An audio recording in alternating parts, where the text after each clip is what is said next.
Това трябва да се заснеме така. Намира се в автобус 45 на градския транспорт.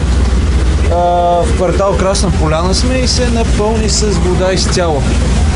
Така, автобус 45 повтарям, но всичко е окей. Такова нещо не съм виждал.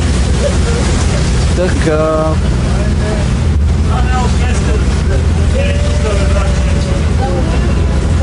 Еми, общината трябва да се намеси.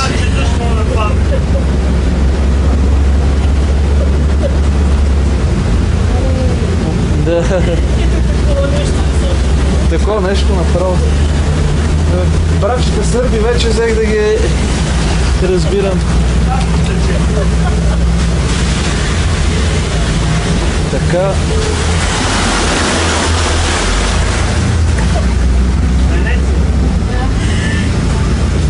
Такова нещо не ми се беше случвало.